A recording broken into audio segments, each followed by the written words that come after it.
Hey, everybody, it's Ron Johnson, and it's Tuesday. It's a beautiful Tuesday morning. No rain. It was raining all weekend, or a little bit of the weekend, but definitely yesterday.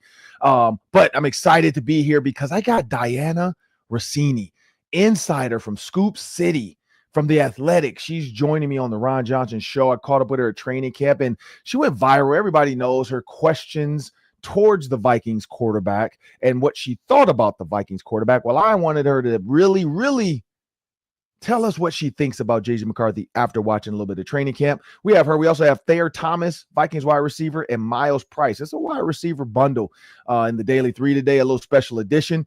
But we got to talk about this Patriots game. Patriots, Vikings. What do we think? Who's going to make the roster? And is Max Brosmer the third quarterback? We'll talk about all that and much more coming up next on the Ron Johnson Show. Locked On Sports Minnesota Podcasts. It's endless Minnesota Vikings talk with the diverse voices of your local experts. Now the Ron Johnson Show. On the field, in the broadcast booth, Ron Johnson is Minnesota sports. He's played with them, hung out with them, and grown up with all the big names in Minnesota sports. They're hanging out with Ron Johnson. It's the Ron Johnson Show on the Locked On Sports Minnesota Podcast. And it starts now.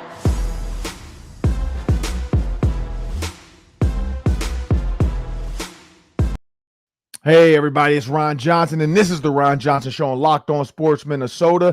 Tuesday, special players make special plays. Hey, and this is what we do here. We made a special play at training camp. We have Dianna Russini joining us on the Ron Johnson Show. Got a chance to catch up with her at training camp. Her and I were just chatting it up about J.J. McCarthy, and as she started talking, I'm like, you know what? Let's talk about this. Let's really sit down and talk about this. So we grabbed a spot. We sat down during, I think it was a red zone team period was going on. So we kind of sat down in the middle of a little red zone team period, and we got to chat it up a little bit. So we got that coming up in a little bit on the Ron Johnson Show and the Hanging Ron Johnson segment. And then also, as I explained, in the Daily 3, got a special one today. Got Thayer Thomas and Myles Price, Vikings wide receivers. They're vying for that 4, 5, 6 wide receiver spot. Myles, of course, punt return, kick returner, has some explosive plays. So we'll talk about that. But before we jump into the show, today's episode is brought to you by Game Time. Just download the Game Time app, create an account, use the code Locked On for $20 off your first purchase, and terms do apply. And people, if I can do it, you can do it. I've told you. It's real simple. I've done it on my phone. You go on the app, you start to search. And the cool thing is they'll have deals pop up to say, like, this is a big buy, or this is this hot deal.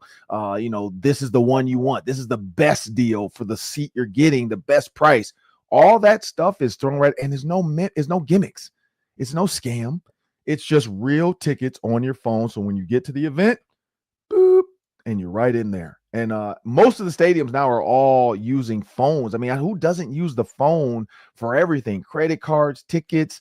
I mean, I just heard Venmo partnered with Lululemon now. So come on, people. Everybody's getting to it. So Game Time. Just download the Game Time app, and then you can get $20 off your first purchase if you use the code Locked On. Well, again, I'm Ron Johnson. This is the Ron Johnson Show on Locked On Sports Minnesota. I got Sam Ekstrom, my co-host, my producer, joining me. And Sam, Patriots, Vikings, takeaways, the Vikings lost. I thought the Vikings would go 3-0 again this year. Didn't happen. But similar to the Bears playing the Bills, the Vikings didn't play starters when the Bills did. So we knew from the start, after that was really a real thing. Like Mike Vrabel said he was going to do it, wasn't sure, but he put him out there. His quarterback went out there. His offensive line went out there. Some of his defensive starters went out there. And they were going against the twos. And then their twos went against our threes. So it just wasn't a even matchup. Like, again, like the Bears did against the Bills, beating them like 38 to something. 500 yards of offense for the Bears to the Bills 100s up. But yeah, you got your ones going against their twos and threes. Some of the guys aren't even going to make the roster, and you got your ones out there. So whatever it takes to feel like you did something well, have at it. But the Minnesota Vikings, they were set. J.J. McCarthy didn't play. Blake Cashman didn't play. A lot of guys didn't play on that defense. They trotted the twos out there. But here's the takeaways I saw. Kobe King is a guy. We talked about that on the postcast, but Kobe King is a guy. He flashed. He met Travion in the hole, the running back from Ohio State, and stoned him right where he stood, filled the gap, kind of sifted through, hole opened up, and that's the way the drill was created. And he met him head on head, shoulder to shoulder, body to body, put him to the ground, stopped him in his tracks for a tackle for a loss. And then you see the wheel route. They're like, you know what? Okay, you want to stop our running back. See, can you catch up with him and run routes? Kobe King was right there when he ran that little wheel route. Might have been a little bit early, but hey, refs didn't call it. And he broke up the pass. And again, it must not have felt too early because Travion didn't jump up and do the like, where's the flag? You know, like it was just play on. And that was the cool thing to see about Kobe King. Also, your guy Thayer Thomas had a chance to be a guy. He missed an interception. Easy one, right in the lap. Easy one. But the defense was getting pressure. That front four, without the starters, looked really good. They were getting to the quarterback. They were pressuring Mac Jones a little bit. The DB seemed Mac Jones. Who? Drake May. What? Drake. Sorry, I don't know why I thought Mac Jones. Mac Jones with the no, I don't even know if he's with the Jags still. He might. He was on the Jags last year against us. I don't know where he went. I don't know why I thought Mac Jones. Drake May. Sorry, North Carolina. Drake May. I had Mac Jones in my head for some reason, but Drake May. They trotted him out there, and he did what he could do. But the game wasn't like a blowout. That's the thing. For their ones to be in there, the Vikings twos handled them for most of the game early on, and then it kind of started to get away from them. But then the Vikings brought it back. And so when you look at that, like first quarter, 7 points. That was the starters got 7 points, 7 to the Vikings twos. You got to feel good about that if you're Brian Flores. Like if your twos are going out there keeping them to 7, second quarter, 7 again. Again, if you would have told Brian Flores, hey, you don't have your starters, you're going to send a bunch of twos and backups out there, and you're going to hold the Patriots starters for the most part. And then I think at one point, then they switched quarterbacks and Josh Dobbs came in. But 14-3 at half, that's not bad. That's not bad at all. And then, in the fourth quarter, they scored 1. The Vikings scored 1. They had the 4 field goals in there. And Brosmer at the end of the game had a chance to win the game. And he couldn't get it done, Sam. He couldn't get it done. And my guy, Max Brosmer, looking at the stats. I don't have my glasses, so I can get a little closer. Getting old. But Max Brosmer, when you look at 15 for 27, 156 yards, Xavier Scott, 10 yards, rushing 28 yards. Sam, of any of those guys, you got Tim Jones, 5 catches, 68 yards. From any of that, Sam, did anything jump out at you from the Patriots game that you saw? Yeah, I still think Xavier Scott, even though the rushing yard average wasn't awesome in this game, I think Xavier Scott has something. I think he's the favorite for RB3. I think that's a legitimate race with Ty Chandler, and I think he's winning the race. I think Xavier Scott's going to be on this team. I think Max Brosmer also outshined Sam Howell and Brett Rippon again. I think that's 2 consecutive games. Well, I can't say that about game 1. Sam Howell was pretty good. Sam Howell was really good. But Brosmer was good in that game as well. He's put together 2 good performances where Ron, maybe he doesn't make every single throw accurately, but he is in rhythm. He is not afraid to get the ball out on time. He'll do it with guys in his face, with guys at his feet. He'll throw off of kind of a bad platform. He's fearless out there. He's layering in throws on 4th down to keep the game alive. He probably should have thrown a touchdown to Myles Price on one of those last plays, and Price couldn't hang on. But really good stuff from the Gophers QB. You've been on the hype train for a long time with Brosmer, and you should feel vindicated because I think Max Brosmer is going to make the team as well. I think he will. Just him to ripping. Like, so Sam Howell looked actually pretty good in the first game. As a backup, I think we would be okay with him.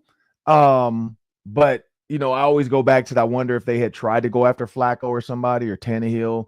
Would that have been a better backup option? Like, would we have felt like that person can get us to a Super Bowl versus Sam Howell? Sam Howell did throw for 4,000 yards with the Commanders. So, could he get it done with Justin Jefferson, Jordan Addison, and TJ Hawkinson? Potentially. But when you look at the body of work of Rippon versus Brosmer, you look at practice, you look at game tape, it's hard to say that Rippon's done enough in the NFL over the last couple of years to warrant being QB3. One, the dollar value is higher to keep him as your QB3. So you're paying more money for a guy that's probably never going to play this season. And when I say probably, he's never going to play this season.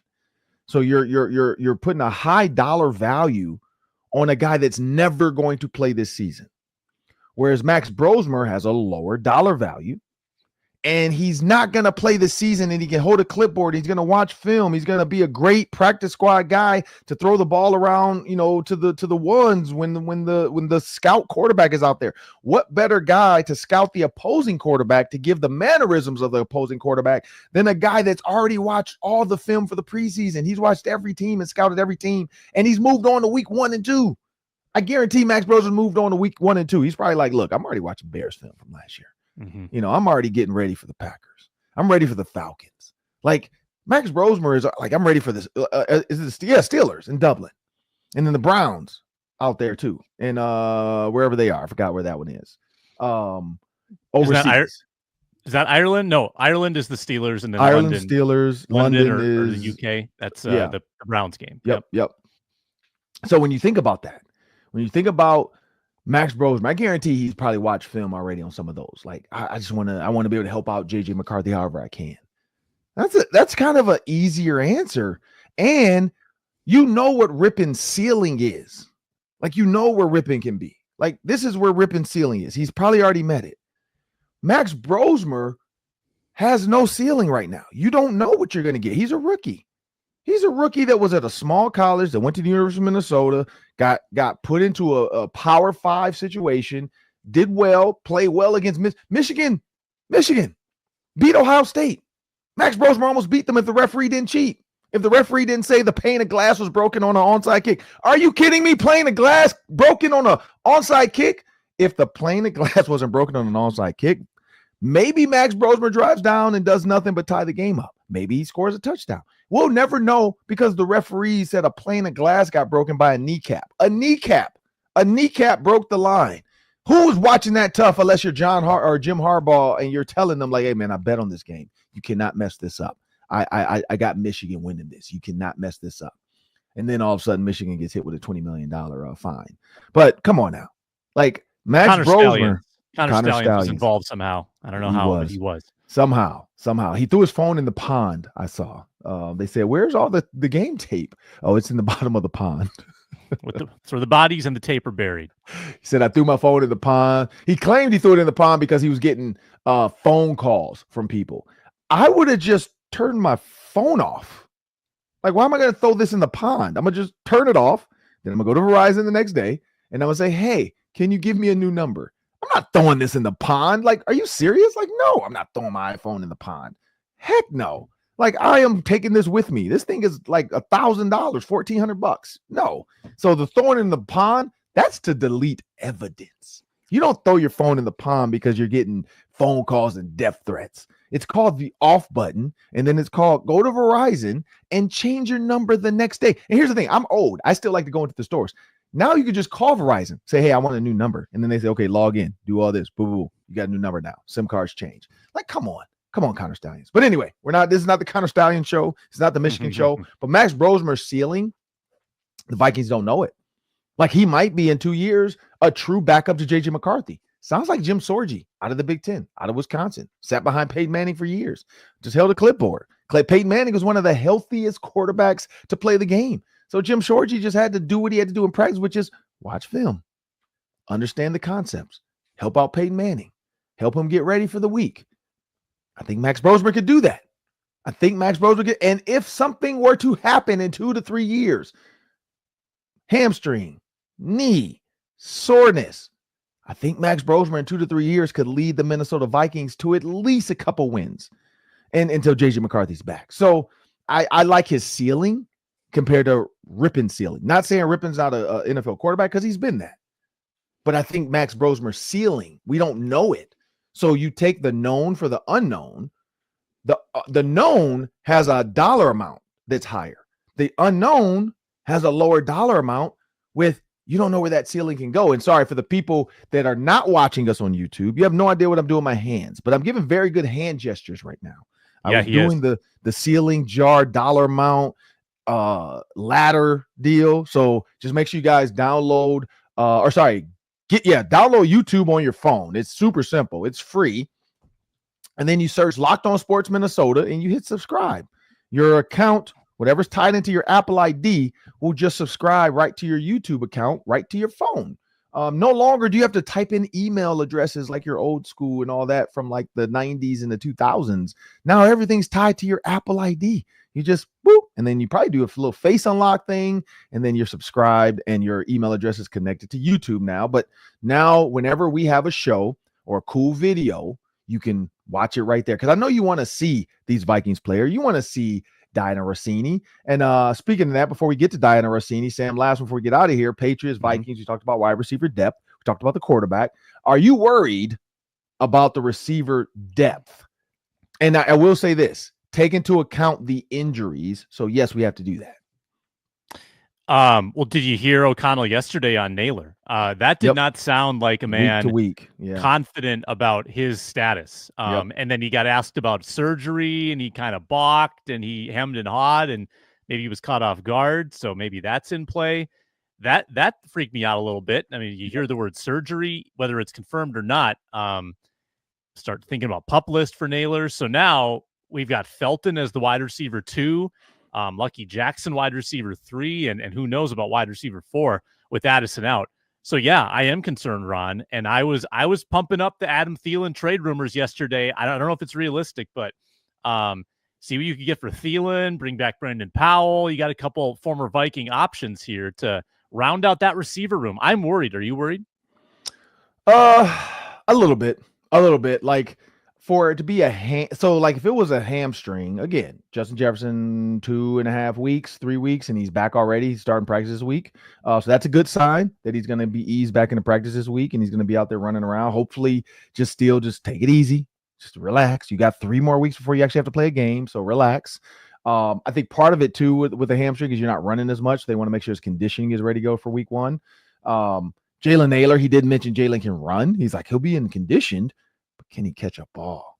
How's that hand feel? Does he have to have surgery? I broke my hand and I still really can't bend it. And it's been like 6 months. Now, of course, I did the dumb thing. I didn't go get surgery or anything. I'm just trying to let it heal, let the bone heal. My daughter, I remember when it happened to her, she had to put a cast on. And, after 4 to 5 weeks, it healed. She was also 12 at the time. 12 or 13. Yeah, 12 actually. Yeah, because she was a 7th grader going. Yeah, so she was about to turn 13. But her bones heal faster. I don't know what his injury is, but I know I saw, he's holding his arm down when he ran into the training room. He came back out. He didn't have his helmet, so we all kind of knew, like, yep, he's done. He's done for the day. So it is what it is. But hopefully, he can be back. But yeah, if he's not, Addison's out as well. You got Justin Jefferson next to who? Lucky Jackson, fine. Thayer Thomas, fine. That's our guy. He'll join us and then Myles Price. A little bit worried about that. Now I will say Hawkinson is a fine option there. But if that is true, where Naylor and Addison can't go week 1, I would not be surprised if a guy like Amari Cooper or somebody they try to entice to come out, and just go for a couple weeks and see, 1 season. Give us 1 season. This offense, we can make you really good. I think that's the only hope. But again, I know he retired. I don't think he was asked not to play Amari Cooper. I thought Amari Cooper retired. So I don't know what that was about. But who knows? There's other names. Brandon Powell. Could Brandon Powell be wide receiver 2? I think we'd be okay with that just because we know the name and we've seen him perform in this offense. But yeah, it's a little troubling when you don't have Addison for week 1, 2, or 3, and you might not have Naylor for week 1, 2, or 3 as well. Because Kevin O'Connell says week to week. He said they do have 3 weeks before the next game. But like I said, my daughter's hand was 5 weeks to recover fully, and she didn't have to catch footballs every time. Like, she was a center fielder. She still is center fielder and second base and shortstop. So you don't get as many, and Sam, than baseball and softball, you don't get as many balls. So it's not like you're asked to like constantly get that hand hit. But again, her taking that time off with the cast, she was fine when she came back in 5 weeks. And, the biggest was just getting the strength back in that forearm. So hopefully it's something simple, but yeah, if they look at it and they're like, yeah, we need to maybe put a little screw in there and make sure the bone is connected and healing and, whatever it is. So It's a little troubling to hear that it wasn't just like, oh yeah, it's just a little finger. He'll be back in a couple days or a couple weeks, once his finger heals up and he can handle the pain. So it is what it is. I am a little worried, but we'll see what happens. But the Minnesota Vikings are going to face the Tennessee Titans. We probably won't see Cam Ward. I was hoping we'd see Cam Ward, but we probably won't see Cam Ward. And we'll see a cast of backups as well, probably from the Minnesota Vikings. But the good thing, I'll be tuned in because Max Brosmer is going to get a lot of time. He's going to get a lot of time. We'll have the postcast after that. So looking forward to Max Brosmer putting on one last show. My guess is this is the game for Rippon in Brosmer's life. Like this is a head-to-head battle between the two of them. I would not be surprised if what's his name doesn't even play. How? I would be surprised if Rippon gets the first half and Brosmer gets the second half.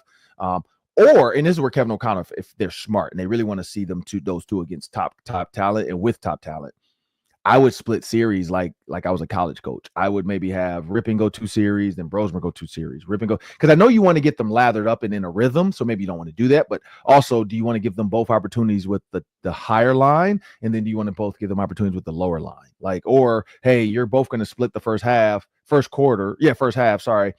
then Brosmer, you're going to just take over the second half, and we want to see what you can do. But I wouldn't be surprised if like a first quarter Rippon, second quarter Brosmer, maybe third quarter Rippon, fourth quarter Brosmer. I'd be okay with that too. But who knows? Maybe it's just first half and second half, and Brosmer gets a chance to show what he can do. Because again, that quarterback probably doesn't see the field, shouldn't see the field, won't see the field. We're praying he doesn't see the field because our quarterback is JJ McCarthy. So, but coming up next, we got Dianna Russini joining us in the Hang Around Johnson segment, and we'll do that after a word from our sponsors.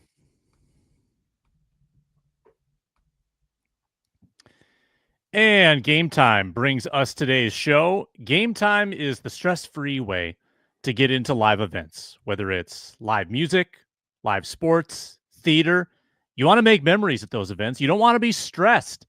And Game Time takes all that stress out. They take the guesswork out of buying tickets. 60% off, killer last-minute deals as the event gets closer, whether it's opening tip, opening pitch, opening kickoff. They've got zone deals to give you the best seats in a given section, panoramic seat views, all-in pricing, and the Game Time guarantee has your back with cancellation protection and more. Download the Game Time app, create an account, use code LOCKEDONNFL for $20 off your first purchase. Terms apply. Again, create an account, redeem code LOCKEDONNFL for $20 off. Download the Game Time app today. Last minute tickets, lowest price guaranteed. So, Ron Johnson here with Dianna Russini.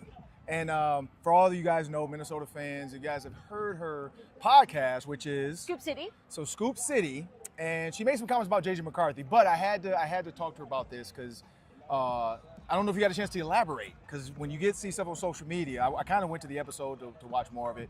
People they don't elaborate. They want to take small pieces of what you say, sensationalize it for the internet, and then either attack you or love you. Yeah. But what are your thoughts? I know you have some thoughts on JJ McCarthy. What are your thoughts through 2 days of joint practice? Yeah, my mentions are wild. My mentions are very up and down, which is the kind of day JJ had yesterday.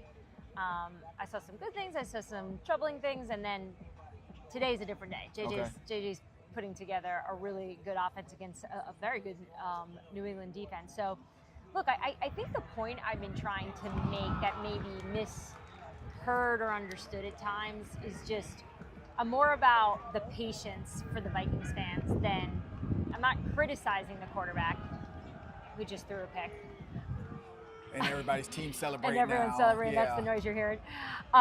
It's just more he's essentially a rookie, right? He needs time, and he deserves that. It's unfair to put all this pressure on someone who is continuing to learn and figure out how he wants to play the quarterback position, under Kevin O'Connell. But that's the confidence I have in him, is that he's got the best teacher teaching him how to play the position. And I guess that's your point, is the rookie should not have to have the world on his shoulders. I got a chance to interview a guy that was in my class way back in the day, dating myself, but Joey Harrington. I don't know if you remember Joey Harrington out of Oregon, Heisman candidate, all the stuff. And I asked him, I said, did you have fun as the number 3 overall pick? And he said, no.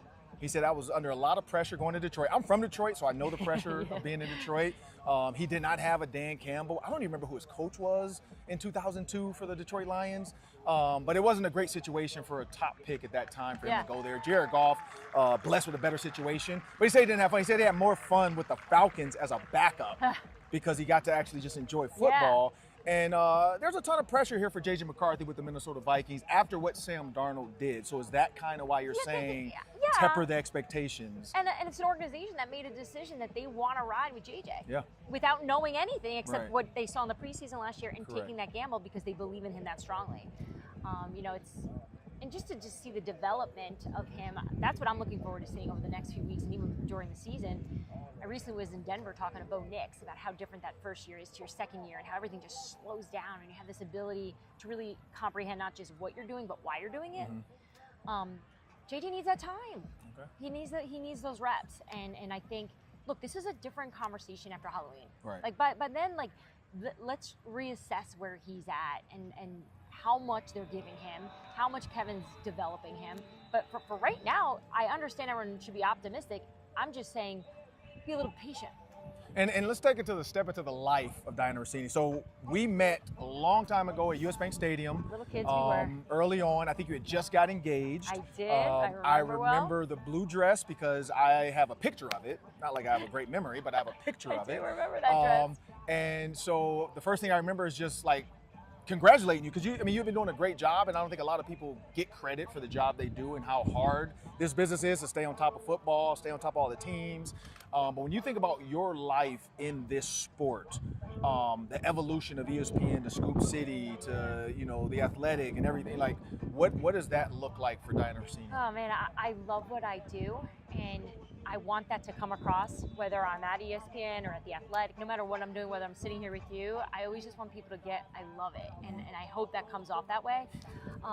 But this is the happiest I've ever been as a journalist. Yeah. Because, look, getting old as a woman stinks, especially in the sports world.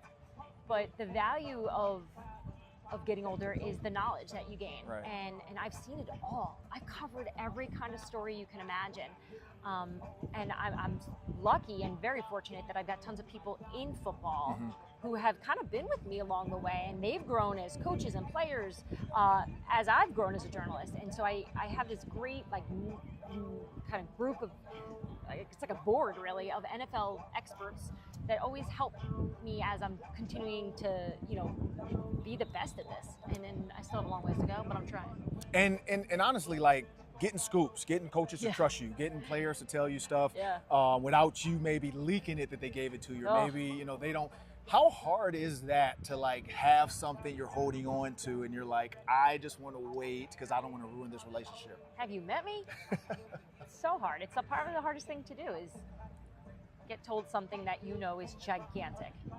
And I got into news in general, not even football, but news, because I love to be the messenger. I love to be the one to tell it. But it's very short-sighted to just ruin a relationship because, look, it's such a small community. Correct. And yes, players come and go and coaches get fired, but I haven't seen that much turnover since I've been here, since I've been doing this for 15 years now. It's all the same people, and maybe they're just wearing a different shirt now. Correct. In fact, the entire Viking staff, I feel like I've known them from somewhere else, not from Minnesota. Correct. But that being said, I value the relationships I have for people to trust you. Yeah. Like, to just, especially with the pressure that they're facing, I think says a lot, and it's up to me to protect them. And sometimes I've made mistakes. I've gone too far in things, and you learn. And there's, most of the time, 90% of it, and you put it, or at least you're aware of it, but 10% you're really reporting it. Yeah, and I've made mistakes too, and I'm not going to say it on camera. I'll tell you off camera what I did. Yeah. Oh, I can't wait. But I've learned from them, and I was blessed with the opportunity to interview Kwesi, his wife, Kevin O'Connell, and Lee O'Connell. And Kwesi, I heard Kwesi had to watch the interview like 4 to 5 times before he would let us release it. But I was very thankful to the Minnesota Vikings for allowing me to be in the studio, allowing me to shoot that.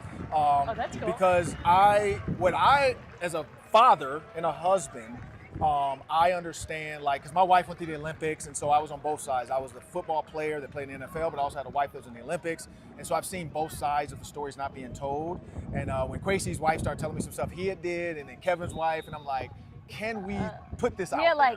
Can we do it? Yeah, you get the and truth. So the wives gonna, know. Yeah, as the They season always goes, know. we'll start to release more clips and stuff. They're your best sources. The Exactly. wives. And so that's what I love being in the tunnel, even at the games now, seeing Leah, and then Yeah. you talk about her kids are potentially going to go to the same school my kids are going to go to, because they're both fifth graders. Yeah. My daughter, her son are fifth graders. And so I'm like, yeah, maybe they will go to the same school one day, because my daughter's at the high school now. And so it's been a fun for me. So that's when I hear you say that, I'm like, I'm glad I'm on the right path of like, it's not worth ruining a relationship for a story that everybody might talk about and everybody's going to give you the credit, but then when that 15 minutes is done, what did you do to that relationship?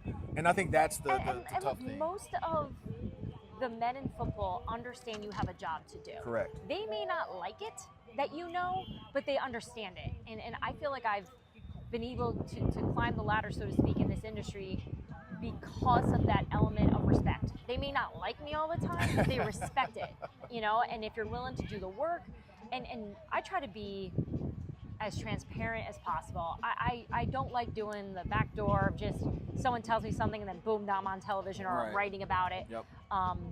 And by the way, that ruins Scoop too sometimes, because someone tells me something and then I tell them I'm going to say it and they're like, oh, I don't like the way that sounds actually. Right. I don't want to do it. And I'm like, oh, I should just went. Right. You know? So there's certainly an art to it, and I'm going to keep working on it, but I really like it. And the only time I don't like it is when I'm home with my sons. Okay. Because my 2-year-old will say, Mommy, put your phone down. Which, that is not good. That is not healthy. My son he doesn't even know his last name. I'm not kidding. He does not know his last name. But he knows enough to say, Mommy, put your phone down. So when you think about NFC North country, real quick, we'll give you some tough football questions. If you had to rank the NFC North, Ooh. where do you have Lions, Vikings, Bears, Packers? Well, you know what's crazy is I was having a conversation with someone with the Vikings yesterday, and he's like, you keep talking about all this hype we have. Vegas doesn't even have us. They don't. Right? I think it's 8.5 wins. Yeah, they have 8.5 wins. He said the same exact thing. They had the Packers win it? No, Lions. So Lions, Packers and Vikings were right around the same. I think Packers were 9, Yeah. Vikings were 8.5. I don't mess with Vegas. I think Lions were 10, and then Bears were 7.5. I think. Yeah, I'm gonna probably just flip it. I'll probably lead with Green Bay. Okay. Wow. I'm gonna lead with Green Bay. Then I'll go Vikings. Then I'll go Detroit and then Chicago. Oh, wait. So I'm from Detroit. So I love to see my city thriving. Even though I work with the Vikings, I do a lot of work here, but I still am a Detroit kid. What's my problem with it? Is it the coaches leaving? I now went from pissing off the Minnesota fans to now I'm going to hop over to Detroit. Is it what is it? Is it the coach change? I don't think because they lost both their coordinators. We know that Ben Johnson and Aaron and Glenn it are both gets gone. exhausting to talk about that, right? Because you're like, okay, how much can you? Well, look at the teams around the league that have gone through changes like that, right? With on both sides of the ball. You hear it's always a big transition. So what if that affects them at the start of the season and it just gets to be too late? Now I think Jared Goff's fantastic, and he'll be able to help that offense no matter what, just through his own leadership and his ability. But Ben Johnson was a big reason for why they had so much success. Okay. You know, and we'll see what he can do in Chicago. Correct. I'm curious to see how he's going to be able to handle that head coaching position, whereas we know, and even Aaron Glenn in New York, sometimes coordinators should just be coordinators. Yeah. It's just the reality of it. But I'm excited to see both of them lead their teams, at least attempt to. Well, the fact that you got the Packers over the Vikings, that means the Vikings have a chance to win in the NFC North because, I mean, the Packers right now, receivers are getting hurt. Yeah. People aren't sure if Jordan Love, has weapons now. They drafted, we heard Aaron Rodgers talk about they drafted finally a receiver. We need Jordan to be healthy. And he's got to stay healthy as well. So it sounds like the NFC North is wide open in your opinion. Look, I had the Vikings in the offseason going all the way. They could get to the Super Bowl. I still believe they can get to the Super Bowl. I just think coming into this with a young quarterback is going to be a tall task. Now, look, if everyone else can step up, then it could be a real thing. But I don't think it's that. I don't think it's that much of a lock. Not yet. This is what's so hard. It's training camp. I'm not going to ask you to bet on it with a tattoo. No, there's a weird guy. I don't know if you saw that. Not weird. He's Adam's fan. He put Super Bowl 20. No, he has Adam Thielen's face on his thigh. Because he lost a bet to Adam Thielen. You're going to put face-ups on, but it's not a bad face I have. Adam's a handsome young fella. Second interview I've done today, by the way, where Adam Thielen came up. Stephon Diggs and I were talking about. Oh yeah, Adam. that's his guy. We were talking. Remember that viral video? Oh yeah. About the Vikings. So I heard you asked him that, and he said everybody in the video. But so fun one for you then, because you know everybody in the league, all the players. You have a little sister, or do you have a little sister? I do. Okay. Who would you not want to date your little sister? Oh my God, I hate that my answer is Steph because it's Steph. Are you not a fan of boats or what? Oh my God, no, I love Steph. I've known Steph since he was in college, and he's just got a way, man. He's got vibe. Like, I get why women love him, you know? And I say that respectfully as a very happily married woman. I'm trying to think of, Jimmy Garoppolo. No really? way. The women love Jimmy G. Jimmy is the worst texter, first of all. Okay. So he's definitely not going to hit my sister back, ever. Okay. So because he doesn't even text back his coaches. So that's why I know that, because that's kind of like an inside baseball story where everybody knows Jimmy Garoppolo doesn't text. Okay. And Jimmy's too pretty. Like you don't want to date someone that much better looking than you. And that's not a knock on my sister Nicole. She's very pretty. But Jimmy's another level. You know? So yeah, Jimmy's my final answer actually. So I saved you, Steph. Well, thanks for Dianna Russini joining me at a Vikings training camp. We got the game coming up. Season's almost here. Vikings, Bears. If you had to do an early prediction, let's get one last before we get out of here. Vikings, Bears, week 1, you got the Vikings. Because a lot of people are thinking Caleb Williams with Ben Johnson is going to be the next echelon of Caleb Williams. But yeah, their offensive line, we've seen the videos online of their offensive line looking pretty terrible at camp. So this offensive line in Minnesota looking good. They look really good. That's been my favorite part to watch. Will Fries, Ryan Kelly now with the Minnesota Vikings. They drafted Donovan Jackson of Ohio State, Christian Darrisaw, who had 1 full day of practice. He's on rest today. And then Brian O'Neill, who's a consummate right tackle for him. Yep. I think that is, you're right. You got Jordan Mason. They traded from 49ers, so they have a run game for J.J. McCarthy, which Jones was telling me he loves them. He's like, very familiar with running the ball at Michigan. So J.J. McCarthy can hand the ball off. So. Question is, and Dianna wants to know, I want to know, can he throw it? We'll find out when the Vikings play the Bears, but thanks for joining me on the Ron Johnson Show. Well, man, it's always nice to have people like that, luminaries, the people everybody wants to hear from, and she was in the hot seat over the J.J. McCarthy comment, so I got her to come on the show, and I'm glad we did. I don't think she's backtracking. I know some people say it looks like she was backpedaling. I don't think she's backpedaling. I think she's just being open and honest, and she got a chance to see J.J. McCarthy, and she's like, I still feel the way I feel. I'm just saying don't overdo the expectations, and I think that's the only thing she's saying. Just don't overdo the expectations, and so I think that's kind of the key in that takeaway from that. But we got a special Daily 3 coming up today. We got 3 to 4 questions with Thayer Thomas and Myles Price. So we catch up with Thayer Thomas first, and we'll do that after a short pause.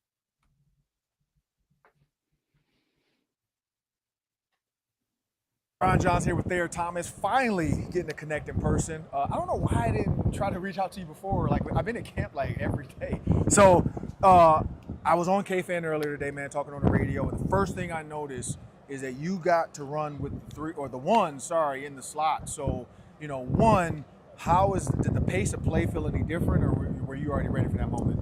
I think, going against, the last 2 years when I get to go against like Byron Murphy in the slot in practice every single day, it gets me ready to go against anybody really when we practice against other teams, when we play against other teams. So I think just going against like top tier guys on a daily basis for 2 years, the pace isn't really different just because I'm going against such top tier guys every single day for the last 2 years. I've been lucky enough to go against someone like Byron Murphy. I feel like iron sharpens iron. He's got me a lot better over the last 2 years. Yeah, when you think about the combo route stuff with like Jordan Addison, Lucky Jackson, what do those conversations look like when you guys are in a tight bunch, or like, hey, you're at the point of the bunch, you got this? Like, are you guys coming out the huddle now having those conversations? And then are you in J.J. McCarthy's ear too? Like, hey man, like last time I was open, like keep an eye on that. There was a couple times in camp where JJ, because I get thrown in with the ones kind of sporadically, so whenever I'm in there, I try to do the best of my ability of getting open whenever my number's called.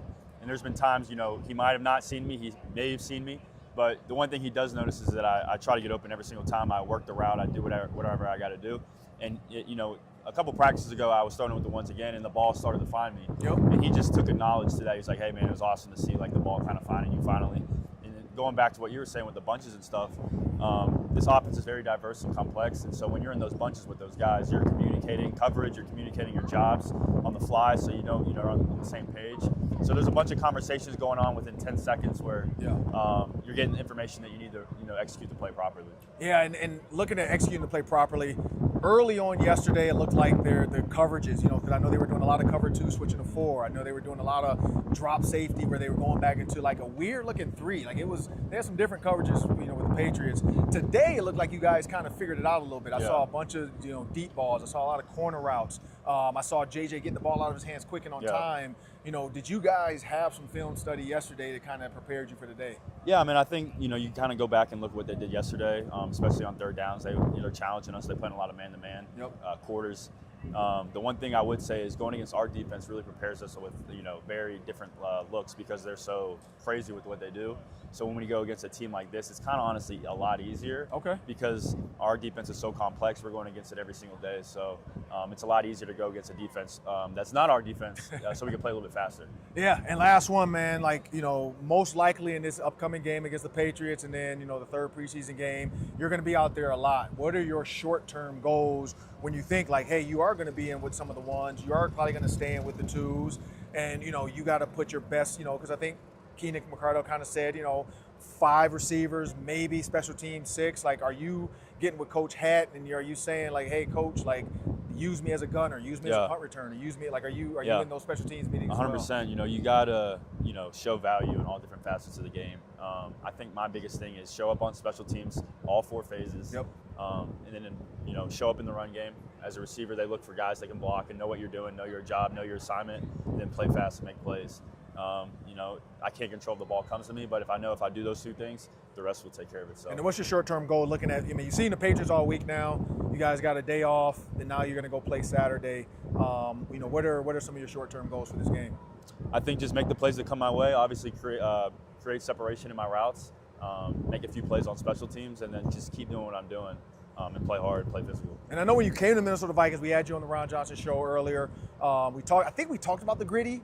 Have you has it gotten better? I've definitely learned the gritty, and I'm waiting for my moment to bring it out. Oh, so you got one? Yeah, you got it. Okay, yeah. Okay. So I hit a home run in the softball game. Okay. And I gritted to home plate. Okay.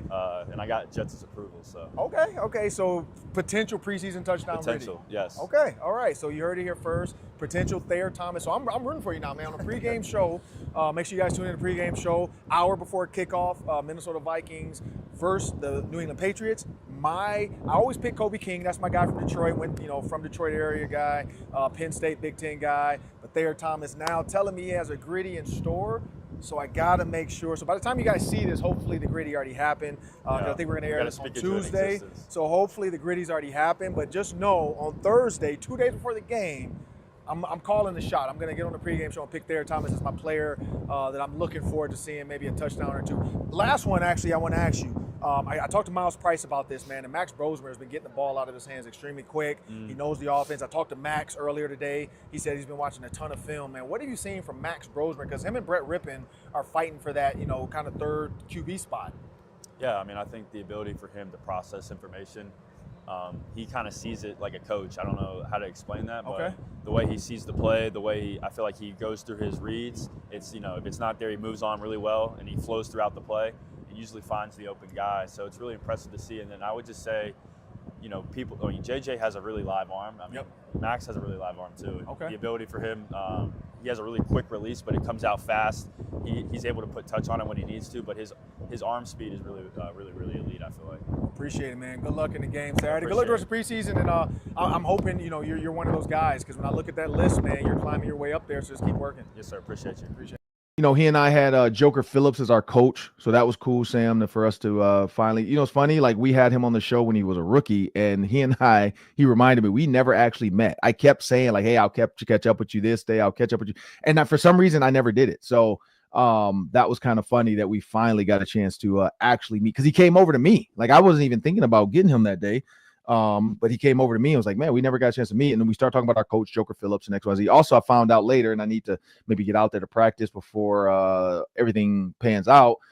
There's 4 Joker Phillips guys on that roster as well. There's 4 other guys that had connections to Joker Phillips. I think Jashawn Jones, him, and Tay Felton, and then myself. So it's 4 of us out there that all were receivers with Joker Phillips. So his tree is living in the NFL still. But we also got a chance to talk to Myles Price because he caught the touchdown for Max Brosmer. So here's what he had to say. All right, Ron Johnson here with Myles Price, man. So, one, I just saw you talk to a kid. So, Miles Morales.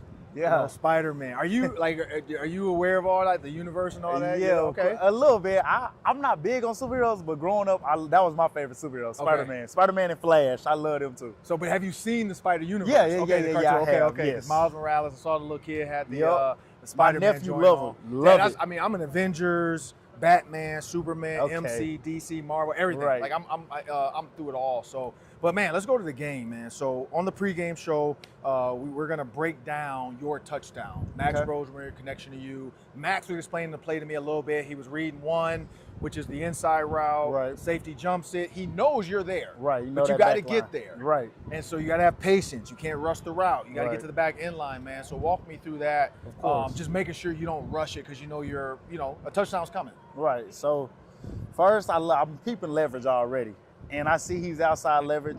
Now I know all I got to do is attack him, get vertical, leave at least 2 yards in the back of the end zone. Yeah.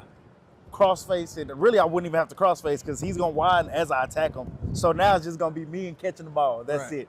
So I knew once I stuck my foot in the ground and got vertical, there was nobody. I knew before I even broke, oh, this is about to be touchdown. And so, my eyes was wide the whole time. And so when you think about you being a playmaker, man, like it's one thing when I look at people with numbers. You number 4 Indiana, man, it just flashes. Right. You know, and so when you think about your ability to make plays, what have you said to the quarterbacks, like, whether it's like I got a drag or hey, just get it to me early, let me get you 20 yards or one-on-ones, is there like a specific route, your go-to route where you're like, hey, if I know I got one-on-ones, I want to make sure I get open on this, or are you letting the quarterbacks dictate your one-on-ones? Honestly, we don't get to pick our one-on-ones, but my thing is, like I tell Max all the time, no matter what, if it's man coverage, you can rely on me. If everything else fails, I'm going to win every time. Okay. And shoot, right now I'm still 100% in one-on-ones. That Okay. I told Coach coming into it, like, I probably won't lose a rep. He'll tell you. Coach Keenan will tell you, like, I probably won't lose a one-on-one. And I'm going to stand on that. Like, I probably won't lose a one-on-one. Okay. If I lose a one-on-one, it's going to be because something I did or I was getting held. He literally had to hold me. Like, I'm not, if it's up to me, I'm going to win every time. So with the Patriots and one-on-ones. Oh, almost lost it now. It was almost over with. Got the Spider-Verse. All right, appreciate it. So with the Patriots and one-on-ones, you're telling me you're going 100% versus the Patriots DBs. 100%. And what like has it been any conversation about it? Or you just go about your business, make catches, and you move on? Make catches, move on. Ain't nothing to talk about. I told you, Coach, I'm gonna win. I'm gonna stand on it. So when you think about that too, man, when you're looking at you with the players, being on the field, again, getting to go against different guys. Right. The first day, I brought this up, the 7-on-7 team. You could tell the Patriots defense came out a little bit hot. Coverages were a little bit different. Today, you guys were on fire. Yeah. A lot of big plays, a lot of touchdowns. What film study did you guys do to kind of like make sure, hey, this is what the looks we're going to get. Here are some of the coverages we're going to get. And, this is how we can apply it today to win. Honestly, I think it was just more about what we do. I don't think it was like, hey, we got to watch out for this coverage or this. I think it was just we go out there and execute what we have to do and just make plays. I think it was just more us being us. Okay. All right. Well, last one before I got out of here, man. Max Brosmer. I talked to a bunch of guys. Thayer Thomas, Keenan McCardell, man. A lot of guys are saying, man, Max Brosmer has this like coach aura about him, where he's like studying film. He's going through the playbook. He's covering numerous progressions within the read. What have you seen from him? A true pro. Okay. I love playing with Max. I think he's a baller, and I think he's going to be a true guy. When he has this opportunity to come in and make plays, he's going to make the plays. Appreciate you, man. Appreciate you. Well, good luck on Saturday. I appreciate it. And Sam, before we get out of here, man, he said he's 100% in one-on-ones against the Patriots, against his own team, against Byron Murphy, whoever's covering him. He told Keenan McCardell. He's so fast. Give it to me. So do you think, Sam, that gives him a chance now to be on this roster, the fact that he is thriving like that and stuff like one-on-ones? Yeah, I truly think that it would be more of a punt return role for him. I don't know if he sees the field on offense. Even with the skills, we saw some mental mistakes on Saturday, lining up in the wrong spot, illegal procedure, obviously, on the F-bomb play, with Kevin O'Connell. I think there might him. be a little work for him to do upstairs, but the physical tools, and we saw it in play, 81-yard kick return, had a really nice punt return. He is a special teams whiz, and he did that last year at Indiana as well for that really good Indiana team. So I like him as a special teamer, and at this point, why not Myles Price? No one else has really stolen that spot. They've got plenty of options, and Price has done as much as anybody to earn it. So I actually would give him the nod. If I was making my 53-man today, I think he'd be on it. Well, that'll do it for today on the Ron Johnson Show. For those just see it on YouTube, you'll see the clip. My camera almost fell, but I caught it like Spider-Man. There's a Spider-Man kind of tie-in with that too, because Myles Price, I don't know if you guys have seen the Spider-Verse, Miles Morales, and there was a young kid out there with the Make-A-Wish Foundation that had on like a full Spider-Man deal, and his name was Myles, so he wanted to meet Myles Price, so that was I got to actually witness that, so that's why we started off the interview, and I think I mentioned like Spider-Man or something. I might not have mentioned it on camera, but we did talk about Spider-Man. But then, of course, the wind, it was windy the entire day, and as the tripod started to fall, like my spider sense just kicked in. I just caught it right before it hit the ground, set it back up like it was nothing. One of the camera guys came and held it for me, but Myles and I had a little laugh at that one, that I was that quick. I'm 45, but I still got the quickness. But I'm Ron Johnson. That's Sam Extra. I want to thank you guys for joining me today. Make sure you guys subscribe on YouTube, subscribe on Amazon Fire, Roku, wherever you get your devices, and of course, wherever you get your podcasts. Please make sure you subscribe to Locked On Sports Minnesota. But YouTube, you get to see some of the stuff, the facial expressions, the laughs, the side eyes when somebody says something weird like a read for Luke Braun. You make sure you guys see that, because our facial expressions never change. But Thursday, coming from the State Fair, I'm going to be on Locked On Sports Minnesota with the squad show, and I'm gonna try to make sure I get to the State Fair before my hit so that I can do it from the fair, because I have the PJ Flex show coming up on Thursday that we're going to tape and then air from the State Fair. So I'm Ron Johnson again. That's Sam Extra. Thank you guys for joining us today. Have a great week.